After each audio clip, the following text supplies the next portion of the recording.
பலங்கொண்டு திடமனதாய் இருங்கள். பிரச்சனைகளும் போராட்டங்களும் பெருகும்போது நாம் பலவீனப்பட்டு விடுகிறோம். அந்த பலவீனத்தை நாம் சரி செய்து கொள்ள முற்பட்டால் அந்த பலவீனத்திலிருந்து விடுதலை ஆகலாம். அந்த பலவீனத்தை சரி செய்ய முடியாமல் அப்படியே போயிட்டோம்னா வாழ்க்கை என்பது கொஞ்ச காலத்தில் வாழ்க்கை முடங்கிவிடும். கொஞ்ச காலத்தில் சமாதானத்தை இழப்போம், சந்தோஷத்தை இழப்போம். வாழ்க்கையில் நம்ம போக வேண்டிய சில மேலான இடத்தை நாம் அடைய முடியாமல் போய்விடும்.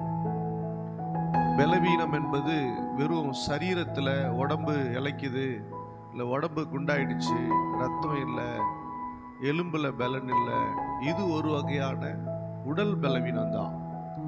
இது அல்லாமல் நிறைய பலவீனம் நம்முடைய வாழ்க்கையில் வீக்னஸ், நிறைய குறைபாடுகள் நமக்கு இருக்குது. அந்த குறைபாடுகளை நாம் சரி செய்து கொண்டால் மாத்திரமே நம்ம மேல் நோக்கி போக முடியும், கர்த்தருக்கு பிரியமாய் வாழ முடியும். இந்த வாழ்க்கையில் நாம் சுதந்திரிக்க வேண்டிய ஆசீர்வாதங்களை சுதந்திரித்துக் கொள்ள முடியும். என் கிருபை உனக்கு போதும், உன்னுடைய பலவீனத்திலே என் பலன் பூரணமாய் விளங்கும். அப்படின்னா நம்முடைய பலவீனத்தில் நம்மை பலப்படுத்துவது எதுவென்றால் தேவனுடைய கிருபை. அந்த கிருபை இல்லைன்னா இந்த மனுக்குலம், ரட்சிக்கப்பட்ட பிள்ளைகள் அந்த கிருபை இல்லைன்னா வாழவே முடியாது. ரட்சிக்கப்படும் போது தேவனுடைய கிருபையினால் தான் நம்ம ரட்சிக்கப்பட்டோம்.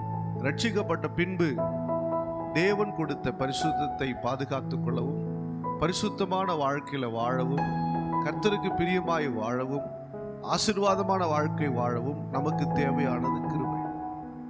அல்லேலூயா. ஆமா, நம்முடைய வாழ்க்கையில நிறைய குறைவுகள் இருக்கலாம், நிறைய பலவீனங்கள் இருக்கலாம்.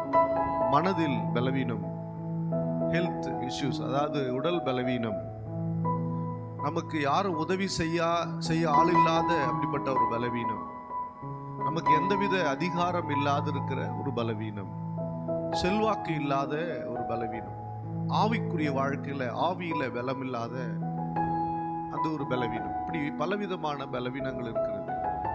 அப்போ உங்கள் வாழ்க்கையில வருகிற பலவீனத்தை மாற்றுவது தேவனுடைய கிருபை. ஹல்லேலூயா.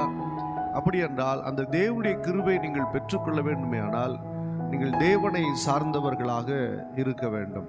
நீங்கள் தேவனை சார்ந்தவர்களாக இருக்கும்போது தான் உங்கள் வாழ்க்கையில் உங்கள் பலவீனத்தில் பலனாய் கர்த்தர் கூட இருப்பார். ஹல்லேலூயா. ஆமாம், எனக்கு இது இல்லை, அது இல்லை, இப்படி இல்லை, உடல் பலவீனம் இருக்குது.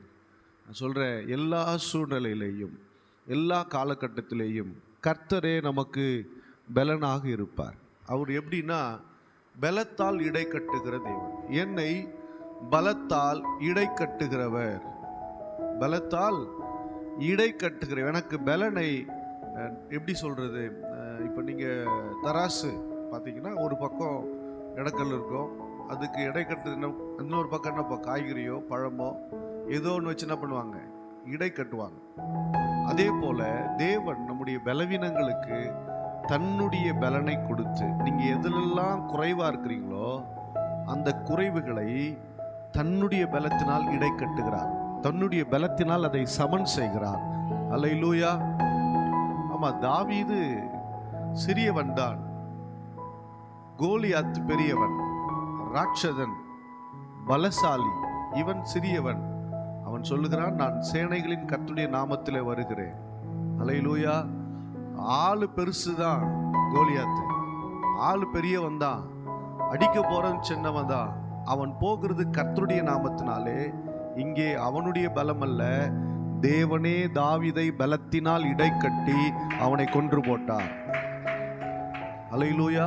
அப்போ நமக்கு முன்னாடி இருக்கிற சவால்கள், நமக்கு முன்னாடி இருக்கிற பிரச்சனைகள், நமக்கு முன்னாடி இருக்கிற போராட்டங்கள் எவ்வளவு பெரியது என்பதல்ல, எத்தனை என்பதல்ல, தேவன் அதற்கு நிகராக நம்மை பலத்தால் இடை கட்டுவார்.